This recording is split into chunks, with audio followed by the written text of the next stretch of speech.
India's best learning app. Welcome class, welcome to this classes of CBSE Junction. बच्चों, CBSE Junction के इस online platform पर मैं मनीष श्रवण आप सबों का स्वागत करता हूं। बच्चों, हम लोग क्लास 9th के साइंस को पढ़ रहे थे। साइंस में फिजिक्स हम लोग देख रहे थे और फिजिक्स में ये हमारा दूसरा लेक्चर होगा काइनेमेटिक्स के ऊपर में। हम लोगों ने पहले लेक्चर में बहुत ही डिटेल से जो बेसिक चीज़ें हैं काइनेमेटिक्स को लेकर हमने उसको देखा हुआ है। आपने जाना उसमें कि काइनेमेटिक्स होता क्या है आखिर, और उसके बाद भी हम लोगों ने कुछ टर्म्स को जाना, बेसिक जो डिस्टेंस किसको हम लोग कहते हैं, डिस्प्लेसमेंट किसको कहते हैं हम लोग। तो इस तरीके से बहुत सारी चीज़ें हम लोगों ने उसमें ऑलरेडी करा हुआ है। आपने उन सारे ही वीडियोस को देखा हुआ है, आपको सारी ही चीज़ें समझ में आई है, तब हम लोग आगे बढ़ेंगे आज। और वरना आप पहले जाइए उस वीडियोस को देखिए और फिर हम लोग शुरू करेंगे आज से। बच्चों, एक्चुअली मोशन के बारे में हमको आज जानना है। मोशन के टाइप्स को हम लोग आज देखने वाले थे, तो फटाफट से कॉपी किताब निकालिए, सामने बैठिए, हेडिंग लगाइए टाइप्स ऑफ मोशन। जल्दी फटाफट लिखना है हम लोगों को टाइप्स ऑफ मोशन। देखिए आपके सामने स्क्रीन पे आपको दिख रहा होगा एक क्वेश्चन कि व्हाट इज यूनिफॉर्म मोशन। चलिए, तो उसके बाद आपको लगाना है हेडिंग मोशन। फटाफट से कॉपी किताब निकालिए और उसमें हेडिंग लगाइए क्या, मोशन, MOTION लिखा आपने मोशन। अब इस मोशन को हम दो पार्ट में डिवाइड करेंगे। हम इस मोशन को दो पार्ट में डिवाइड करेंगे। एक तरफ आप लिखिए यूनिफॉर्म मोशन, क्या लिखना है आपको, यूनिफॉर्म मोशन, और दूसरी तरफ हमको लिखना है non uniform motion, non uniform motion. आई होप आपको समझ में आ रहा होगा। एक क्या हो गया हमारा यूनिफॉर्म मोशन और दूसरा क्या हो गया नॉन यूनिफॉर्म मोशन। तो बच्चों, सबसे पहले आप ये समझिए कि किसको हम लोग कहते हैं यूनिफॉर्म मोशन और किसको कहते हैं नॉन यूनिफॉर्म मोशन। तो फटाफट से कॉपी पर हैशटैग लगा करके सबसे पहला लिखो यूनिफॉर्म मोशन। क्या लिखना है हमको, यूनिफॉर्म मोशन। लिखिए इसके सामने कि व्हेन अ बॉडी, लिखना है आपको when a body travels equal distance in equal intervals of time, then the motion is said to be uniform motion. क्या लिखा हमने, when a body travels equal distance in equal intervals. Equal distance in equal intervals, इसका कहने का मतलब क्या हुआ, थोड़ा सा यहाँ गौर करिए आप लोग जल्दी फटाफट से। देखो, सपोज करो यहाँ पर कोई एक पॉइंट है A और यहाँ से एक पॉइंट B है जो कि 100 किलोमीटर की दूरी पर है, और A से B तक 100 किलोमीटर की दूरी को कवर करने में इस ऑब्जेक्ट को जो समय लग रहा है वो लग रहा है 1 घंटे का। अगेन एक दूसरा पॉइंट है C, वो फिर से हमारा 100 किलोमीटर की दूरी पर है और वहां तक आने में इस ऑब्जेक्ट को फिर से जो दूरी कवर करना पड़ा, जो समय लगा इसको, वो 1 घंटे का। अगेन एक पॉइंट है D और यहाँ आने में भी इसको जितना समय लगा वो लगा 1 घंटे का। कहने का मतलब A से B तक 100 किलोमीटर और 100 किलोमीटर ट्रैवल करने के लिए 1 घंटे का समय लगा। अगेन 100 किलोमीटर, सेकेंड 100 किलोमीटर भी ट्रैवल करने में 1 घंटा समय लगा। थर्ड 100 किलोमीटर भी ट्रैवल करने में 1 घंटा समय लगा। यानी ओवरऑल 300 किलोमीटर को ट्रैवल करने में इसको 3 घंटे का जो है सो समय लग रहा है। तो यहाँ आप क्या देख रहे हो कि हमारा जो डिस्टेंस है, जो इंटरवल है, वो भी इक्वल है, और जो टाइम टेकिंग है ऑब्जेक्ट के द्वारा, बॉडी के द्वारा इस इंटरवल को कवर करने में जो समय लगाया गया है वो भी इक्वल है। तो जब इक्वल टाइम इंटरवल में इक्वल डिस्टेंस कवर किया जाएगा, हम इस तरह के मोशंस को क्या कहने वाले हैं, यूनिफॉर्म मोशन। वेरी गुड, ठीक है ना। चलिए, उसके बाद लिखिए फटाफट से नोट, लिखो इसमें इन this case body moves with uniform speed. बच्चों, अभी मैंने आपको स्पीड के बारे में नहीं बताया है, फिर भी आप ऐसा समझिए ये एक स्केलर क्वांटिटी है जो हमको डिस्टेंस और टाइम के रेशियो को बताती है। मतलब आपने कितना डिस्टेंस कवर किया, कितने टाइम में कवर किया, थोड़ा बहुत हम लोगों ने इसको देखा हुआ है ऑलरेडी। तो हमने कितना डिस्टेंस कवर किया और कितने टाइम में कवर किया, वही जो रेशियो होता है वो हमको स्पीड बताता है, जो एक वेरिएबल है काइनेमेटिक्स के अंदर में। हम ये लेक्चर 1 में कर चुके हैं। अभी देखो आपको क्या कहा जा रहा है कि इन this case body moves with uniform speed. आप एक बात बताओ, स्पीड है क्या, तो रेशियो है। किस किस चीज का रेशियो है? तो ये डिस्टेंस और टाइम का रेशियो है। अब जब डिस्टेंस सेम रह रहा है, टाइम इंटरवल सेम रह रहा है, तो स्पीड भी हर जगह क्या रहेगा?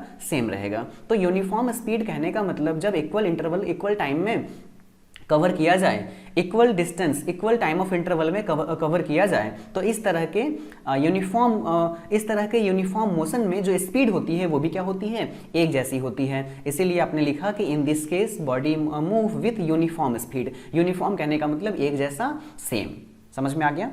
चलिए, इसके बाद आपने दूसरी तरफ क्या लिखा हुआ है? Non uniform motion. चलिए, उसके बाद आप लोग हेडिंग लगाइए नॉन यूनिफॉर्म मोशन। फटाफट मैं थोड़ा सा पेन का कलर भी बदल दूं ताकि आपको ये और डार्क दिखाई दे। मैं ब्लैक कर रहा हूं इसको जी। नॉन यूनिफॉर्म मोशन, फटाफट से हेडिंग लगाओ क्या? Non uniform motion. देखो ये नाम से ही स्पष्ट है, वो क्या था? यूनिफॉर्म था। ये यूनिफॉर्म नहीं होगा, उसका नेगेटिव हो गया, तो हम लोग इसको क्या बोलेंगे? Non uniform motion. समझ में आ रही है बात? क्या लिखना है इसके अंदर में? लिखिए फटाफट से। व्हेन एन ऑब्जेक्ट, जब कोई भी object travels unequal distance in equal interval. समझ रहे आपने? समझ रहे हैं आप? पिछली बारी क्या था कि इक्वल इंटरवल और इक्वल डिस्टेंस दोनों ही इक्वल था, टाइम इंटरवल भी इक्वल था और डिस्टेंस ट्रैवल भी इक्वल था। अभी इस बार ऐसा नहीं होने जा रहा है। क्या कहा जा रहा है कि when an object travels unequal distance in equal intervals of time the object is said to have non uniform motion. मैं एक बार फिर से आपको यूनिफॉर्म और नॉन यूनिफॉर्म यहाँ पे करके बताता हूँ। सपोज करो ये हमारा केस 1 है। क्या है ये? केस 1 है। इसमें क्या हो रहा है कि एक ऑब्जेक्ट है जो चलना शुरू करता है पॉइंट ए से पॉइंट बी तक, अगेन पॉइंट बी से पॉइंट सी तक और पॉइंट सी से पॉइंट डी तक। बच्चों, सारे ही पॉइंट्स के बीच में जो डिस्टेंस है वो 100 किलोमीटर का है। यहाँ भी सपोज करो ये 100 किलोमीटर है, यहाँ भी ये 100 किलोमीटर है और यहाँ भी ये 100 किलोमीटर है। पहली बारी जब ये ए से बी तक आया तो यहाँ तक आने में इसको 2 घंटे का समय लगा, 2 आवर। दूसरी बारी बी से सी तक पहुंचने में अगेन इसको 2 घंटे का समय लगा और फिर से सी से डी तक पहुंचने में 2 घंटे का समय लगा। तो इस केस में आप कह सकते हो कि हर बारी टाइम इंटरवल चूंकि इक्वल है और इसके साथ साथ तय की हुई दूरी जो distance covered by the object है वो भी क्या है? इक्वल है। हम कह सकते हैं कि टाइम इंटरवल अगर हमने 2 घंटा रखा है मतलब इक्वल रखा है, तो इस इक्वल टाइम इंटरवल में डिस्टेंस ट्रेवल भी कितना है? इक्वल है। तो अगर ऐसा सिनारियो बन के आता है तब हम इसको बोलते हैं क्या? यूनिफॉर्म। क्या बोलते हैं इसको? Uniform motion. दूसरी तरफ सपोज करो ये हमारा केस 2 है। इसमें हम लोग क्या बात कर रहे हैं? एक हमारा यहाँ पर पॉइंट ए, अगेन यहाँ पॉइंट बी, यहाँ पॉइंट सी और यहाँ पॉइंट डी। फिर से वही बात, इसके बीच के जो डिस्टेंस है वो इस बार भी क्या है? सपोज करो इस बार भी डिस्टेंस सबका, लेकिन हम लोगों ने डेफिनेशन में क्या रखा हुआ है? हमने सेम टाइम इंटरवल रखा हुआ है। तो इस बार भी हम 2 घंटे बाद देखना शुरू करते हैं ए को कि कहाँ पहुंचा, फिर 2 घंटे बाद देखते हैं बी को कहाँ पहुंचा और 2 घंटे बाद देखते हैं सी को कहाँ पहुंचा। तो हम ये पाते हैं कि 2 घंटे में हमारा जो ए है वो लगभग 100 किलोमीटर चल गया, दूसरे 2 घंटे में ये 300 किलोमीटर चला और फिर 2 घंटे में सपोज करो ट्रैफिक बहुत ज़्यादा था और केवल 50 किलोमीटर चल पाया। शुरू में क्या हुआ था? एवरेज ट्रैफिक था तो 100 किलोमीटर चला गया 2 घंटे में। दूसरी बारी ट्रैफिक बिल्कुल ही नहीं था तो मात्र 2 घंटे में ही 300 किलोमीटर तक ये चला गया, लेकिन फिर ट्रैफिक बहुत ज़्यादा होने के कारण उसी 2 घंटे में ये मात्र 50 किलोमीटर ही चल पाया। तो इस केस में हम कह सकते हैं कि हमारा टाइम इंटरवल तो इक्वल है, लेकिन इसके द्वारा तय की गई दूरी जो कवर्ड डिस्टेंस है वो अनइक्वल है और hence this type of motion is known as non uniform motion. तो आप फटाफट से लिखिए इसके बारे में कि when an object travel unequal distance in equal intervals या फिर equal distance in unequal time intervals, आप कुछ भी कह सकते हो, is said to have a non uniform motion. तो आई होप आपको समझ में आ गया होगा। फटाफट से लिखिए इसके बारे में कि नॉन यूनिफॉर्म मोशन क्या होता है, जल्दी से। इसमें एक नोट लगा लो। नॉन यूनिफॉर्म मोशन के बाद आप एक नोट्स लिखो, नोट NOTE। लिखिए इसमें कि इन this case body moves with non uniform speed.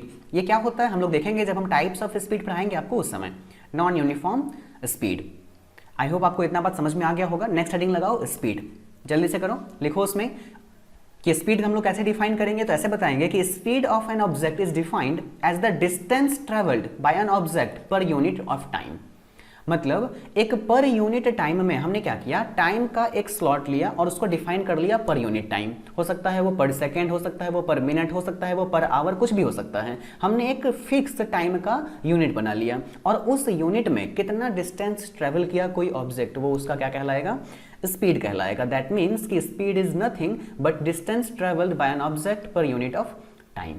समझ में आ रही है बात? उसके नीचे लिखोगे ये जो डिस्टेंस होता है हमारा, हाँ आप पहले इसको लिखिए, distance speed of an object is defined as the distance travelled by the object per unit time. उसके नीचे लिखो इसका SI यूनिट, क्या लिखना है हमको, SI यूनिट क्या होता है, मीटर होता है। दूसरी बात, ये जो डेफिनेशन आप लिखे हो, इस डेफिनेशन के अकॉर्डिंग अगर हम फॉर्मूला बनाने जाएं स्पीड का, तो हम लिख सकते हैं कि speed is equal to distance covered in per unit of time.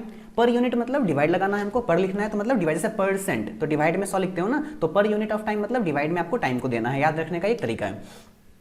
तो distance is equal to speed is equal to आप क्या लिखोगे, distance upon time. I hope आपको इतनी सारी बातें समझ में आ गई है। फटाफट इसको छापिए, मैं साफ कर रहा हूं।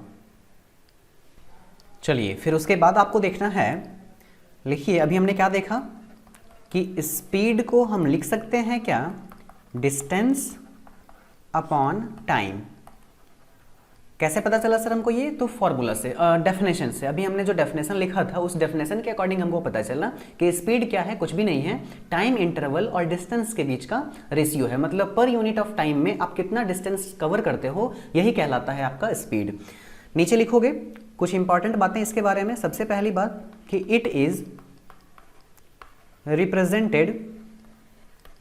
Represented by v। स्पीड को हम किस चीज से रिप्रेजेंट करते हैं, v से। ये एक वेरिएबल है स्पीड, जिसको हम v से रिप्रेजेंट करेंगे इस काइनेमेटिक्स को पढ़ते समय। दूसरी बात, अगर हम v स्पीड को रिप्रेजेंट करेंगे s से, और डिस्टेंस को हम इससे पहले करते थे, सॉरी स्पीड को हम करेंगे v से, और डिस्टेंस को हम इससे पहले करते थे s से, और टाइम को हम करते थे t से, तो अब हमारे पास एक शॉर्ट टर्म में एक फॉर्मूला हम लिख सकते हैं, v is equal to s upon T. सबसे पहली बात। दूसरी बात, अगर आपको ये एक डेफिनेशन पता चल गया, ये एक फॉर्मूला पता चल गया कि speed is equal to time, distance upon time, तो कल को आप क्या करोगे, स्पीड के नीचे कुछ नहीं है तो 1 क्रॉस मल्टीप्लाई कर लोगे, तो स्पीड इनटू टाइम करोगे तो डिस्टेंस निकल जाएगा। यानी एक और फॉर्मूला हमको पता चल गया क्या, कि स्पीड को अगर हम टाइम से मल्टीप्लाई कर देते हैं तो क्या निकल के आ जाएगा, डिस्टेंस निकल के आ जाएगा। अब स्पीड के लिए क्या लिखेंगे हम लोग, v, टाइम के लिए क्या लिखेंगे, तो t, vt is equal to distance हमारा क्या है, s। तो एक दूसरा फॉर्मूला हमको क्या मिला, vt is equal to s। Again तीसरा फॉर्मूला, अगर हम टाइम के लिए आपसे पूछेंगे तो देखो, तो टाइम आप यहीं पे रहने दो, स्पीड को डिस्टेंस के नीचे लेके जाओ, तो लिखोगे time is equal to what, distance upon what, speed. अब बताओ टाइम के लिए हमने क्या लिया था, वेरिएबल t, और फिर डिस्टेंस के लिए हमने लिया था क्या, s अपॉन v। तो इस तरीके से टोटल 3 फॉर्मूलाज आपको याद रखने हैं। न्यूमेरिकल सॉल्व करते समय हम इसका बहुत ज़्यादा यूज करेंगे। बेसिकली यही हमारा सबसे मेन है, VVI वेरी वेरी इंपॉर्टेंट, और बाकी इसी के निकले हुए दूसरे दूसरे फॉर्म्स हैं, दूसरे दूसरे टाइप्स हैं।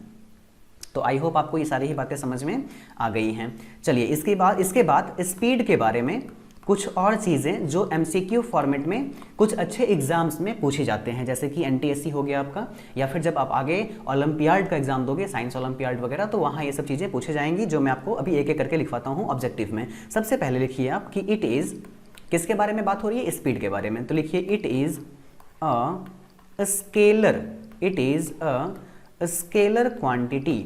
ये कैसा क्वांटिटी है, स्केलर क्वांटिटी है। कोई पूछेगा सर क्यों, क्योंकि मैंने आपको डे 1 में बताया था कि स्केलर और वेक्टर 2 तरह के क्वांटिटीज होते हैं। वैसे क्वांटिटीज जिसको डिफाइन करने के लिए केवल और केवल मैग्नीट्यूड ही काफ़ी है, जैसे 5 किलो 10 किलो, तो ये सब चीज़ें केवल उसके अमाउंट से ही जाने जाती हैं, इसमें डायरेक्शन का कोई नीड नहीं होता है। तो इन तरह के क्वांटिटीज़ को हम कहते हैं स्पीड। लेकिन जब वेलोसिटी की बात करेंगे हम, तब हमको एक स्पेसिफिक डायरेक्शन भी स्पेसिफाई करना होगा, तो उसको हम लोग कहते हैं वेक्टर। लिखिए because it has only magnitude not the direction। जैसे मैंने तुमसे पूछा कि यहाँ से तुम्हारा घर कितने दूर है, तो तुम ये नहीं कहोगे कि सर 50 किलोमीटर दक्षिण उत्तर नॉर्थ साउथ, ऐसा कुछ नहीं कहोगे, तुम बस कहोगे 50 किलोमीटर। समझ में आ रही है बात? तो वो जो हुआ वो क्या है, डिस्टेंस है। तो डिस्टेंस हमेशा स्केलर क्वांटिटी होता है। फॉर एग्जांपल मैंने तुमसे कहा कि तुम्हारी स्पीड क्या है, तो तुम मात्र कहोगे 50 किलोमीटर पर घंटा, 50 किलोमीटर पर आवर, ना कि तुम ये बताने जाओगे 50 kilometre per hour in specific direction, in north, in south, ऐसा कुछ भी नहीं है। दैट मीन्स कि स्पीड भी हमारा क्या हो गया, कैसा क्वांटिटी हो गया, स्केलर क्वांटिटी हो गया। दूसरी बात लिखिए स्पीड के बारे में, it is also always positive. याद है जब हम लोग डिस्टेंस और डिस्प्लेसमेंट को देख रहे थे ना, तो डिस्टेंस हमारा क्या था, स्केलर, और चूंकि डिस्टेंस यूज करके तुमने निकाला है वेलोसिटी, तो ये भी क्या है, स्केलर। जब हम डिस्प्लेसमेंट से निकालेंगे, तुमने अभी स्पीड निकाला है, तो ये क्या है, स्केलर। जब हम डिस्प्लेसमेंट से निकालेंगे वेलोसिटी, तो चूंकि डिस्प्लेसमेंट वेक्टर तो वेलोसिटी भी वेक्टर, अभी चूंकि डिस्टेंस स्केलर तो उससे निकला हुआ स्पीड भी स्केलर, और ये भी क्या हो जाएगा, पॉजिटिव ही होगा। मतलब डिस्टेंस कभी भी निगेटिव नहीं होगा। ये एक मेजरमेंट यूनिट है जो कभी भी निगेटिव, बहुत होगा तो जीरो होगा, समझ में आ रही है बात, लेकिन निगेटिव नहीं जाएगा, याद रखना। तीसरी बात लिखिए इट्स एसआई यूनिट, क्या लिखना है हमको, इट्स एसआई यूनिट इज, जल्दी से बताओ क्या होगा एसआई यूनिट,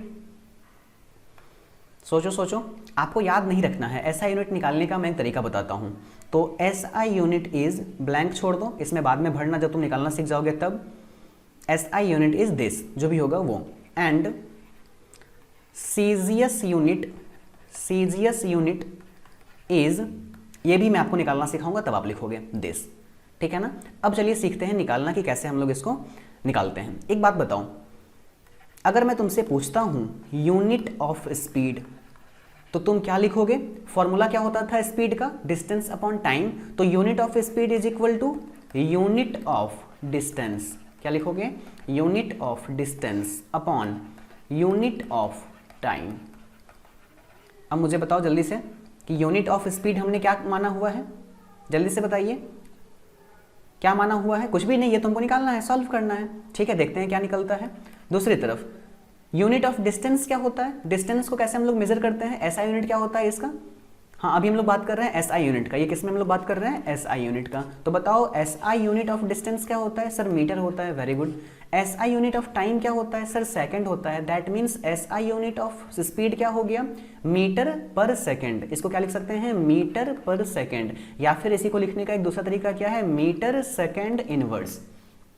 क्या है तरीका, मीटर सेकंड इनवर्स, दोनों ही सेम चीज है, आप इस तरीके से इसको लिख सकते हैं, ठीक है ना। दूसरी बात, अगर कोई पूछेगा सर सीजीएस यूनिट बताइए, आपने ब्लैंक छोड़वाया हुआ है, तो फिर से वही चीज, CGS unit of speed is equal to CGS unit of distance upon CGS unit of time.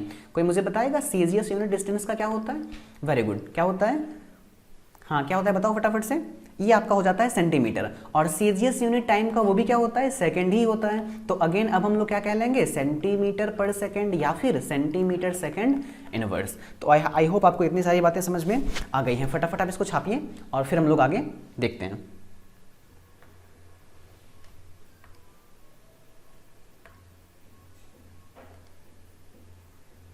चलो, उसके बाद हम लोग देख रहे थे क्या, टाइप्स ऑफ स्पीड पे। तो मैं फिर से आपको कहूंगा कि अब नेक्स्ट तुम हेडिंग लगाओगे, इतना हो जाने के बाद नेक्स्ट हेडिंग लगाओ टाइप्स ऑफ स्पीड। अच्छा, उससे पहले कुछ चीजें और देख लो तो फटाफट से। एक बात बताओ, हमको निकालना क्या है, स्पीड, और ये निकलता कैसे है, तो ये निकलता है डिस्टेंस। ये सब जो चीजें मैं बता रहा हूं ना, ये आपको न्यूमेरिकल सॉल्व करते समय बहुत हेल्प करेगा। डिस्टेंस को जब हम लोग डिवाइड लगाते हैं टाइम से, हाँ है ना। अच्छा एक बात बताओ, डिस्टेंस का यूनिट तुम आज तक कितना पढ़ रखे हो? तुम कहोगे सर डिस्टेंस हमने पढ़ा हुआ है कि कभी कभी तो डिस्टेंस मेजर किया जाता है मीटर में, हाँ है ना, ठीक है ना। डिस्टेंस मेजर किया जाता है किसमें, मीटर में, और टाइम को मेजर किया जाता है किसमें, सेकंड में। तो in this case the unit of speed will be metre per second, हाँ है ना। दूसरी बात, अगर हम डिस्टेंस को कल को मेजर करने लगे किलोमीटर में, ठीक है, डिस्टेंस किस में चला गया, किलोमीटर में, और टाइम को हम मेजर करने लगे आवर में, तो अब बताओ स्पीड क्या हो जाएगा, किलोमीटर पर आवर। तीसरी बात, कल को कोई लड़का, दूसरा लड़का क्या करेगा, डिस्टेंस मेजर करेगा किलोमीटर में और टाइम को मेजर करेगा अगेन सेकंड में ही, तो इस समय स्पीड किस में निकलेगा, तो किलोमीटर पर सेकंड में। समझ में आ रही है बात? ये सब छोटी छोटी चीज़ें हैं जो न्यूमेरिकल सॉल्व करने में आपको बहुत हेल्प करेंगी। जिनको यही सब चीज़ें नहीं पता होती है तो बच्चे जब हम लोग सॉल्व करते हैं तो आप न्यूमेरिकल डेटा तो सही सही लगा लेते हो, लेकिन जो इसका यूनिट है इसमें गड़बड़ कर देते हो और आपका आंसर गलत हो जाता है। अच्छा देखो, कल को हम मान लो कि डिस्टेंस हमने ट्रेवल कर लिया मीटर में और टाइम हम ले लिया मिनट में। टाइम हमने क्या ले लिया? मिनट में। तो इन दिस केस हम क्या लिखेंगे? स्पीड मीटर पर मिनट। हालांकि ये बहुत रेयर आपको देखने मिलेगा, नहीं देखने मिलेगा, ठीक है ना। मात्र हम लोग दो बढ़िया से याद रखेंगे, हमारा काम हो जाएगा। First one is metre per second, second one is kilometre per hour. इन दोनों को हम लोग कन्वर्ट करना भी सीखेंगे, बहुत ही मजेदार तरीके से करेंगे उसको, या कर ही लेते हैं अभी फटाफट। लिखिए इंपॉर्टेंट IMP, ध्यान से समझो। एक बात बताओ, सपोज करो मेरे पास लिखा हुआ है किलोमीटर पर आवर और हमको इसको कन्वर्ट करना है मीटर पर सेकंड में, क्या करोगे? तो देखो बढ़िया से ध्यान दो, किलोमीटर पर आवर मतलब नीचे डिवाइड में आवर है। अब किलोमीटर की जगह पर तुमको क्या लिखना है? मीटर लिखना है। तो बताओ 1 किलोमीटर बराबर कितना मीटर? तो कहोगे सर 1000 मीटर। Very good. अब बताओ 1 आवर इज इक्वल टू कितना सेकंड? कहोगे सर सेकंड में क्यों जाना है? क्योंकि हमको चाहिए क्या? मीटर अपॉन सेकंड, यानी ऊपर रहना चाहिए मीटर। तो किलोमीटर से मीटर में आने के लिए हम उसको 1000 से मल्टीप्लाई कर दिए। आर से सेकंड में आने के लिए हम उसको 3600 से मल्टीप्लाई करेंगे। आपको पता है ना कि 1 घंटे में कितने सेकंड होते हैं? टोटल 3600 सेकंड होते हैं। अब जब आप इस पूरे को सॉल्व करोगे तो ये सॉल्व होकर आपको आ जाएगा 5/18 मीटर पर सेकंड। समझ में आया बात? यानी कल को आप इतना प्रोसेस याद नहीं रखोगे, आप केवल एक छोटा सा ट्रिक याद रखोगे, और वो ट्रिक ये है कि अगर किलोमीटर पर घंटा लिखा हुआ है और हमको चेंज करना है मीटर पर सेकंड में, तो आपको कुछ भी नहीं करना है, जस्ट मल्टीप्लाई कर देना है 5/18 से। है ना? कर लोगे? दूसरी बात, उल्टा करो। अगर तुमको दिया हुआ है मीटर पर सेकंड और तुमको कन्वर्ट करना है किलोमीटर पर आवर में, तो बताओ मीटर से किलोमीटर जाने के लिए क्या करोगे? 1/1000 से मल्टीप्लाई करोगे, है ना। और सेकंड से आर जाने के लिए क्या करोगे? 1/3600 से मल्टीप्लाई करोगे। और जब ये दोनों आपस में सॉल्व होगा तो 18/5 करके देगा। इसका मतलब एक दूसरा ट्रिक याद रखो कि अगर हमको मीटर पर सेकंड से किलोमीटर पर आवर में जाना होगा तो हम इसको मल्टीप्लाई कर लेंगे किससे? 18/5 से। Very very important. फटाफट से इसको छापो और इसको 2-3 पेन यूज कर करके जितना भी डायग्राम, जितना भी इस पर ड्राइंग कर सकते हो, जितना समय दे सकते हो वो दे लो। Very very important, numerical solve करने में आपको बहुत हेल्प करेगा। आपके साथ जो दूसरे बच्चे होंगे वो यूनिट कन्वर्ट करते ही रह जाएंगे, लेकिन आप फटाफट से इसको मल्टीप्लाई करके और आगे बढ़ जाओगे। तो ये चीज़ आपको याद रखना है। अभी मैं तुमसे कुछ क्वेश्चंस भी करवाऊंगा, देखता हूँ आपने ये चीज़ों को सीखा है कि नहीं। तो फटाफट इसको छापिए और आगे हम लोग देखते हैं।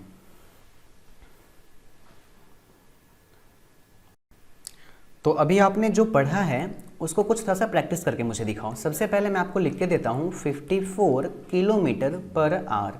आप इसको कन्वर्ट करके दिखाओ मीटर पर सेकंड में। दूसरी बात, मैं आपको दे रहा हूँ 60 किलोमीटर पर आवर। आप इसको कन्वर्ट करके दिखाओ मीटर पर सेकंड में। तीसरी बात, मैं 10 मीटर पर सेकंड आपको दे रहा हूँ, आप इसको कन्वर्ट करके दिखाओ किलोमीटर पर आवर में। एक और लास्ट क्वेश्चन, मैं आपको 20 मीटर पर सेकंड दे रहा हूँ और आप इसको कन्वर्ट करके दिखाओ किलोमीटर पर आवर में। जल्दी से बताओ। जो दूसरा बच्चा होगा वो क्या करेगा? पहले किलोमीटर को मीटर में कन्वर्ट करेगा और ऐसा करने के लिए 1000 से मल्टीप्लाई करके 3600 से नीचे डिवाइड लगाएगा। हम लोग तो स्मार्ट हो चुका है ना, हम सीधे क्या करने वाले हैं? 54 में मल्टीप्लाई कर देंगे। देखो याद रखो, आपको जाना कहाँ है? आपको जाना है किलोमीटर पर आवर से मीटर पर सेकेंड में। और हमेशा एक बात समझो कि किलोमीटर आवर के रिस्पेक्ट में मीटर पर सेकेंड हमेशा छोटा होता है और मीटर पर सेकेंड के रिस्पेक्ट में किलोमीटर पर आवर हमेशा बड़ा होता है। ये बात हमेशा ही याद रखना, ठीक है ना।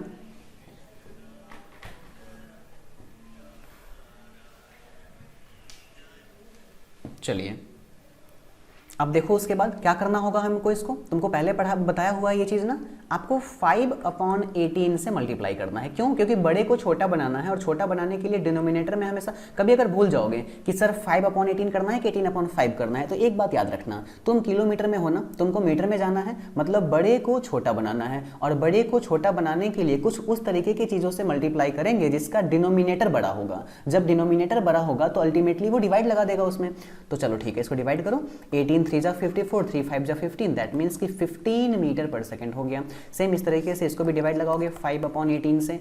अब यहाँ उल्टा हो जाएगा, यहाँ 18/5 से मल्टीप्लाई करोगे तो 5 2 जा 10 और दैट मीन्स 18 2 जा 36 किलोमीटर पर आवर। और इसको भी उसी तरीके से आप 18/5 से क्या करोगे, मल्टीप्लाई करोगे, 5 से ये 4 टाइम में जाएगा और 18 4 जा 72 किलोमीटर पर आवर। ये आपका सॉल्यूशन बन करके आ जाएगा। तो आई होप आपको ये सारी ही बातें समझ में आ गई हैं। तो नेक्स्ट हेडिंग लगाइएगा आप लोग, टाइप्स ऑफ स्पीड लिखिए। उसके बाद टाइप्स ऑफ स्पीड, जल्दी क्या लिखना है, टाइप्स ऑफ स्पीड। चलिए, बेसिकली बहुत सारे टाइप्स ऑफ स्पीड हो सकते हैं, लेकिन हमको अभी जो जानना है क्लास 9th के लिए वो केवल 4 टाइप जानना है। सबसे पहला आप लिखें यूनिफॉर्म स्पीड। कैसे मिलेगा ये यूनिफॉर्म स्पीड? दूसरी बात, हमने इसके बारे में थोड़ा सा देखा हुआ है पहले भी। दूसरी बात नॉन यूनिफॉर्म स्पीड। अभी जो हमने मोशन के लिए पढ़ा था ना, यूनिफॉर्म और नॉन यूनिफॉर्म, जस्ट लाइक वही है ये, बहुत ज़्यादा हम इस पर ध्यान नहीं देंगे। तीसरी बात जो हमको सीखनी है अभी इस क्लास में, आज के क्लास में थोड़ी सी नई बात है वो ये इंस्टेंटेनियस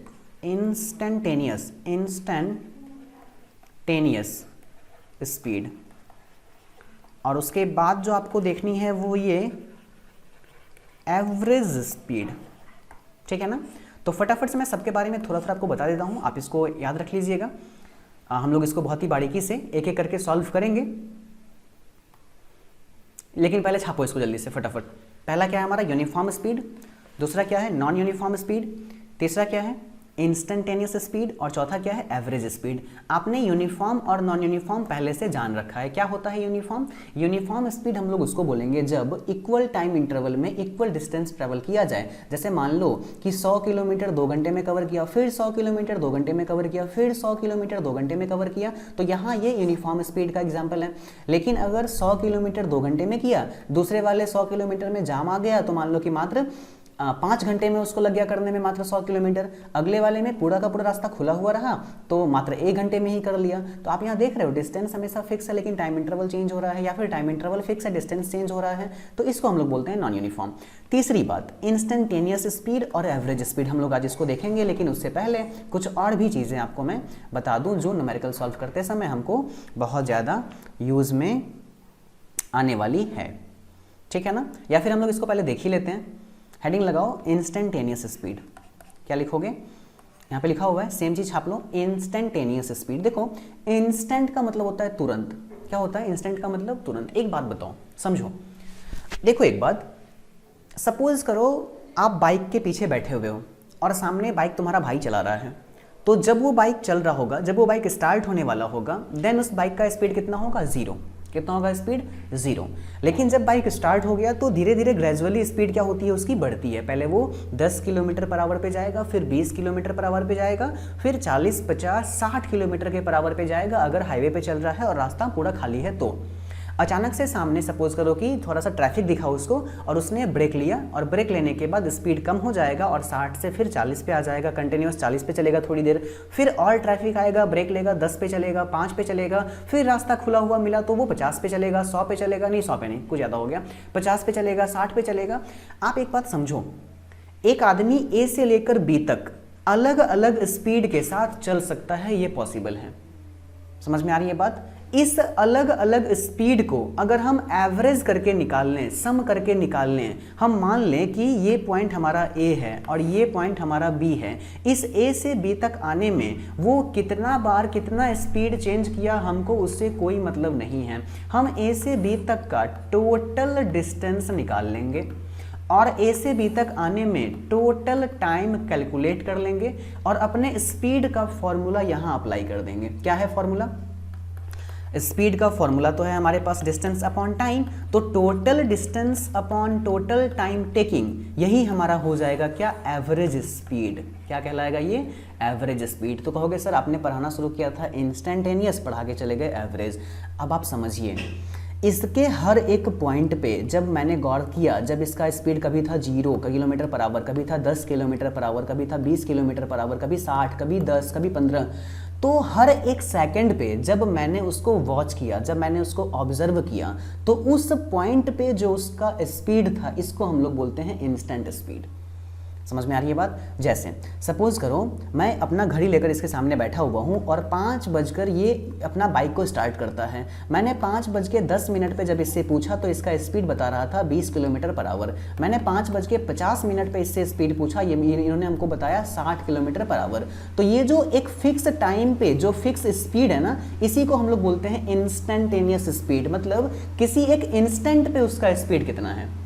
समझ में आ गया बात? बहुत बढ़िया।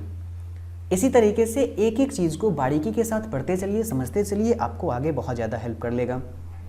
ठीक है ना? हाँ, यहाँ पर यूज़ के लायक काम क्या है? यूज़ वाली बात यह है कि आप एक फॉर्मूला लिखिए ऐसे कि एवरेज स्पीड बराबर total distance upon total time.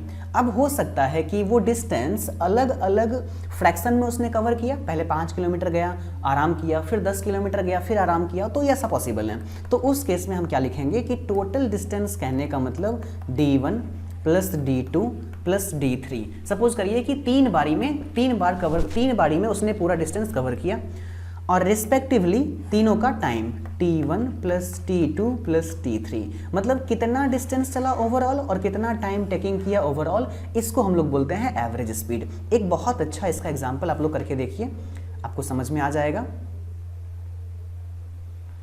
थोड़ा सा मैं इसको साफ कर दूं। देखो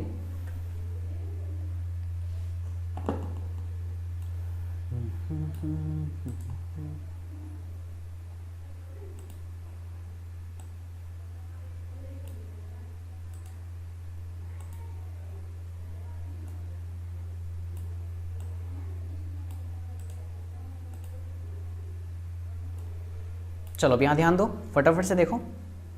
एक बात बताओ, सपोज करो यहाँ पर एक पॉइंट ए है और यहाँ से एक आदमी पॉइंट बी पे पहुँचता है, बी से फिर ये सी पर पहुँचता है, सी से फिर ये पहुँच जाता है डी पर।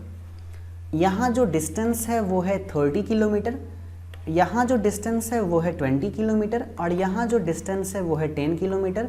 इस 10 किलोमीटर को कवर करने में इसको टाइम लगता है 2 घंटे का, यहाँ थोड़ा सा ट्रैफिक था तो लगता है 3 घंटे का, और यहाँ चूँकि रास्ता बहुत ही ओपन था तो यहाँ इसको लगता है केवल 1 घंटे का। अब मैं आपसे पूछता हूँ कि बताओ यहाँ से लेकर यहाँ तक में स्पीड क्या है? तो आप कहोगे सर 10 किलोमीटर 2 आवर में, दैट मीन्स की distance upon time 10/2, that means की 5 किलोमीटर पर आवर का इसका स्पीड यहाँ से चल रहा था। लेकिन ये सही नहीं है।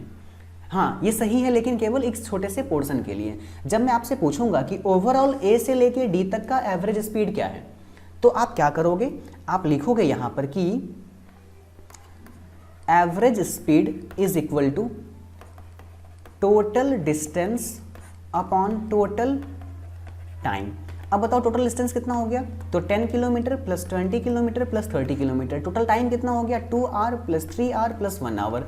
ये हो गया हमारा 60 अपॉन ये हो गया हमारा 6, that means 10 kilometre per our का इसका एवरेज स्पीड है। क्या है इसका? एवरेज स्पीड है। अब समझो, जब हम बात करते हैं ना एवरेज स्पीड की, तो हम एक एवरेज निकालते हैं, ना कि एक एक पॉइंट पे। अब जब मान के चलो कि मैंने यहाँ से बाइक स्टार्ट करी और मैं कहीं जा रहा हूँ, रास्ते में कहीं मुझे बाइक खड़ी करनी पड़ सकती है। मैं मान लो बहुत हैवी ट्रैफिक है, मैंने बाइक खड़ा कर दिया 10 मिनट के लिए, तो वहाँ तो मेरा स्पीड 0 हो गया ना, लेकिन एवरेज स्पीड क्या रहेगा? 10 रहेगा। समझ में आ रही है बात? क्योंकि वो एक्चुअल, वो टोटल डिस्टेंस को टोटल टाइम से डिवाइड कराता है। मैंने कहीं पर स्पीड कर दिया था 60, कहीं कर दिया था मैंने 20, कहीं मैं 0 पे भी था, तो इन सबों को कैलकुलेट करके निकलता है क्या? Average speed. तो आई होप आपको समझ में आ गया होगा। फटाफट से इसको छाप लो।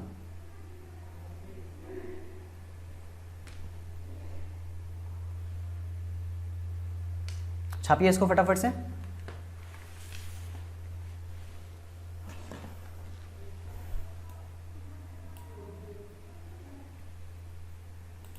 चलिए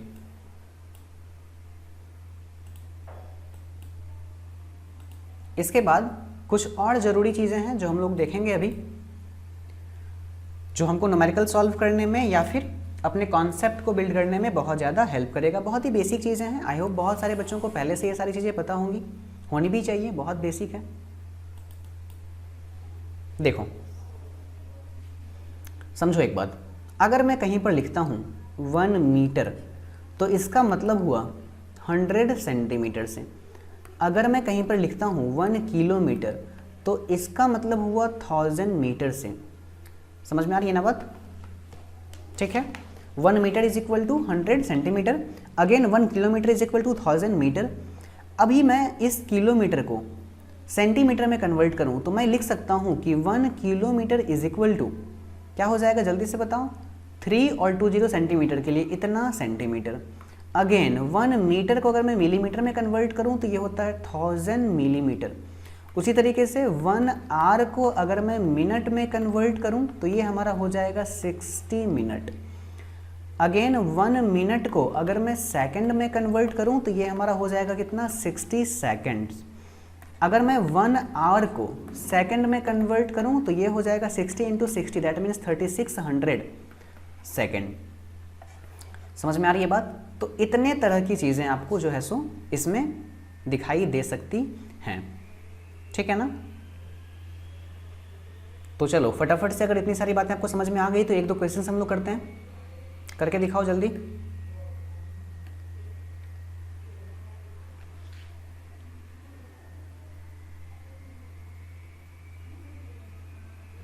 चलिए लिखिए क्वेश्चन।